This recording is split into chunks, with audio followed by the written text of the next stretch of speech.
Kommen wir jetzt zum nächsten Schritt. Das Profil selbst. Wie entsteht jetzt der Auftrieb? Wir gehen davon aus, dass wir erstmal die Widerstände klären, die wir haben.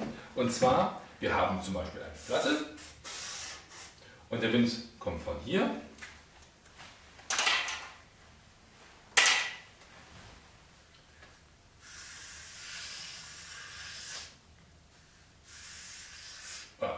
So, teilt sich hier vor, geht hier hinten rum, der nächste und so weiter.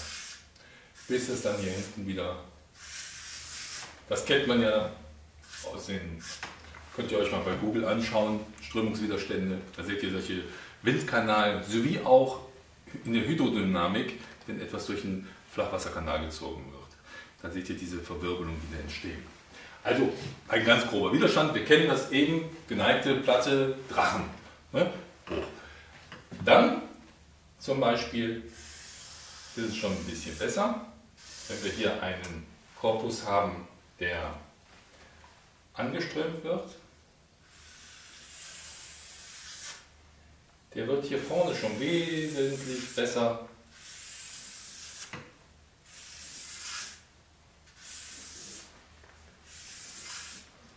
und dann sind hier noch so kleine Wölkchen. So, der ist schon wesentlich besser. Ihr seht, die Luft kann sich hier vorne besser teilen, als hier die Platte davor weggedrängt wird. Und jetzt machen wir mal ein anderes Profil. Und zwar nehmen wir mal eins, was spitz anfängt. Und da passiert Folgendes. Luft kommt an.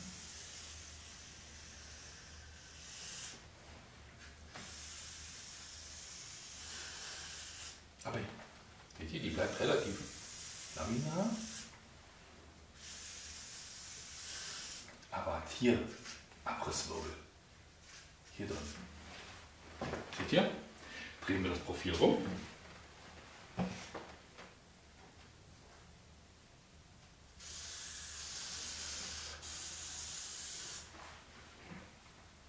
Lassen die Luft nochmal drauf kommen. Geht hier vorbei. So.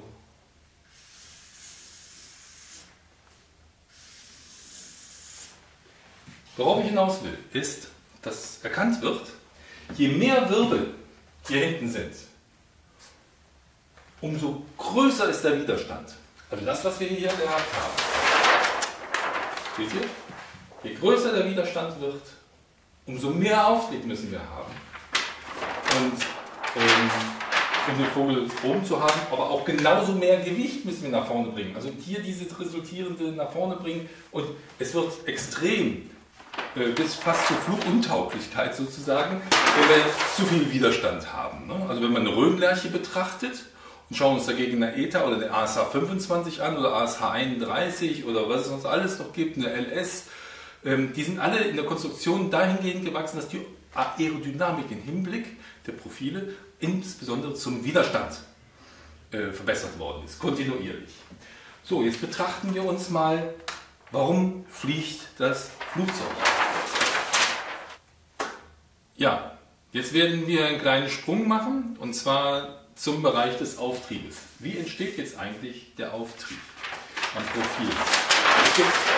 Wir haben eben darüber gesprochen, es gibt den statischen, das ist mit dem Luftballon, den dynamischen, mit der Platte sozusagen, die über den Zug, hier mit dem Seil nach oben geht, ziemlich viel Verwirbelung dahinter, das ist der Drachen.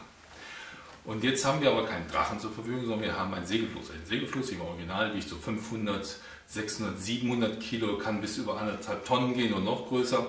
Und das ist ja ein Gewicht und dem muss ja Auftrieb entgegengebracht werden. Und ich will euch einfach mal eine kleine Handhabe geben, ohne zu tief ins Detail zu gehen, was es ist laminar und was ist turbulent.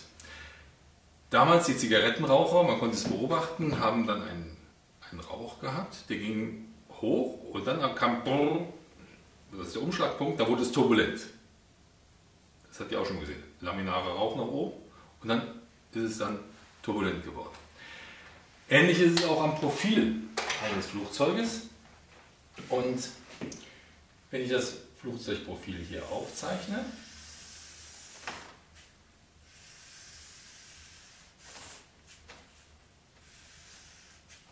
so, und wir haben eine Strömung, die anliegt.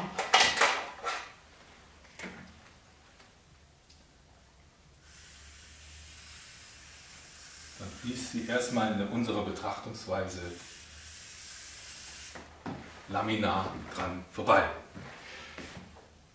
Das ist ein halbsymmetrisches Profil. Wir haben ja hier die Profilsehne sozusagen.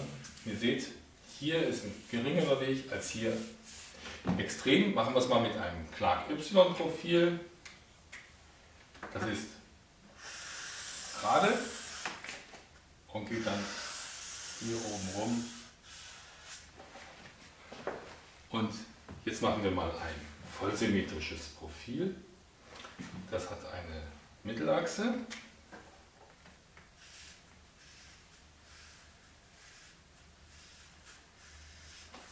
Und da ist das Profil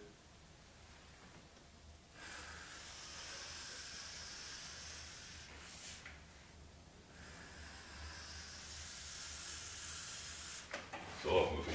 Also die Höhen sind immer an der gleichen Stelle gleich hoch und gespiegelt um diese Achse. Das heißt, die Strömungsgeschwindigkeit, die hier das Luftmolekül macht, sich hier am Staupunkt, hier an diesem Punkt, im Staupunkt, teilt und jetzt hier wieder zusammenkommt, geht den gleichen Weg durch. Diese Profile finden wir zum Beispiel bei Höhenrudern, bei einem Kiel im Schiff und wird dort verwendet. Um Auftrieb zu erzeugen, auch bei Motormaschinen hier, ist es so, dass der Motor die richtige Kraft hat und bei diesen Profilen quasi immer die laminare Strömung quasi erzeugt, indem die Motorkraft das Flugzeug immer nach vorne treibt und dann ist er sehr neutral zu fliegen. Sobald wir in den Bereich kommen, dass wir hier oben einen längeren Weg, die Moleküle einen längeren Weg gehen als hier gleichzeitig unten, entsteht ein anderes Auftriebsprofil an diesen Profilen selbst und wir haben hier das Clark-Y-Profil, was hier gerade ist und hier oben gewölbt. Da geht das hier im Staupunkt auseinander. Die Moleküle kommen hinten wieder zusammen. Das obere hat einen schnelleren Weg gehen müssen, um hier rumzukommen. Der andere einen kürzeren Weg über den normalen Weg gehen müssen, also einen geringeren, kleineren Weg. Und da passiert Folgendes. An der Oberseite entsteht Überdruck und an der Unterseite entsteht Druck. Ich will euch das mal kurz zeigen. Wir haben hier ein Profil, einfach mal so simuliert, anhand dieses steifen Materials. Ich puste jetzt nicht von unten, da geht es auch nach oben, aber ich puste jetzt mal hier oben auf. Seht ihr, entspricht ungefähr diesem Profil. Es geht nach oben. Das heißt, wenn das Profil hier die gleiche hat, dann hat es hier den gleichen Überdruck, also den gleichen Sog erzeugt wie die Unterseite, also ist das Gesamte zum Auftrieb neutral. Geht man hier hin, hat man das Profil, ich zeichne es mal anders auf, durch die anliegende Strömung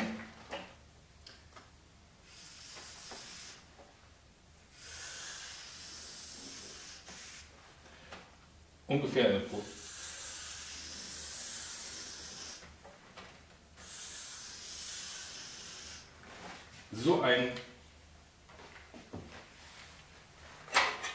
eine Auftriebsverteilung. Ich male jetzt mal unsere Auftriebsvektoren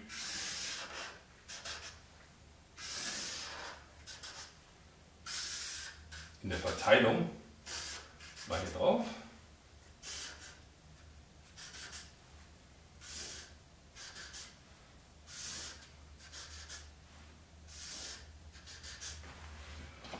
Und hier ist der Startpunkt, wie wir es eben gehabt haben. Und hier ist der Druckpunkt, nicht der Schwerpunkt, der Druckpunkt am Profil. Und ihr müsst euch vorstellen, an dem Druckpunkt hängt quasi das ganze System hier dran, was den Auftrieb hier bringt. Ich will euch jetzt mal kurz ein paar Tragflächen holen und bin gleich wieder da und ihr zeigt das mal praktisch.